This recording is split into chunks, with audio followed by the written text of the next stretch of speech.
আসসালামু আলাইকুম, সবাই কেমন আছেন? আমি নৌশিন আবার একটা কেক ডেকোরেশনের ভিডিও নিয়ে চলে আসলাম। এখানে আমি একটা বেস কেক রেডি করে রেখেছিলাম, আর বেস কেকটার উপরে আমি একটা পেন্টিং কেকের ডেকোরেশন দেখাবো।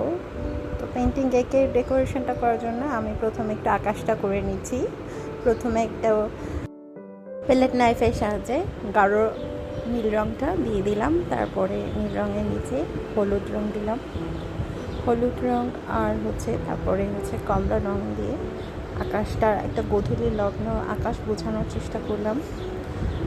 তো হলুদ আর নীলের একসাথে হয়ে একটু সবুজ সবুজ আভা এসেছে।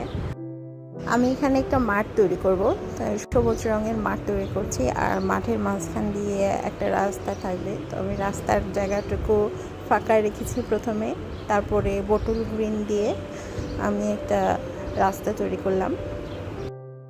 রাস্তাটা একটু 3D ইফেক্ট আনার চেষ্টা করেছি, তার জন্য একটু সাদা হুইপ ক্রিম ইউজ করেছি, আবার একটু কিছু কালো রঙও দিয়েছি একটু সাইড দিয়ে।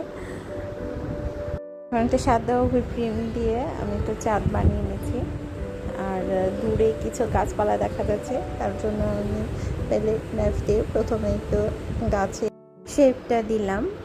একটা তুলির সাহায্যে আমি একটু বোটল গ্রিন দিয়ে গাছগুলা শেপ করে নিলাম, এবং একটু কালো রং দিয়ে একটু ছায়া ভাব আনার চেষ্টা করলাম।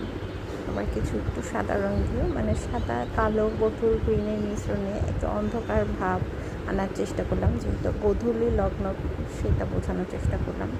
তো মাঠের উপরে আমি একটু স্ট্রোক করে নিয়েছি কালো রং দিয়ে, যাতে একটু ফুলের বাগান যেহেতু করবো, ডালপালা বা গাছ যাতে একটু বোঝা যায় তার জন্য। তো অরেঞ্জ কালার দিয়ে ছোট ছোট ফুল করে নিচ্ছি। ফুলগুলো করতে খুবই সময় লেগেছে, আর এত ছোট ফুল কেকের উপরে মনে হচ্ছে যে বেশ বড়, কিন্তু আসলে অনেক ছোট। এই পেন্টিং কেকটা করতে আমার অনেক সময় লেগেছে, 3 থেকে 4 ঘন্টাই লেগেছে শুধু এই উপরে পেন্টিংটা করতে।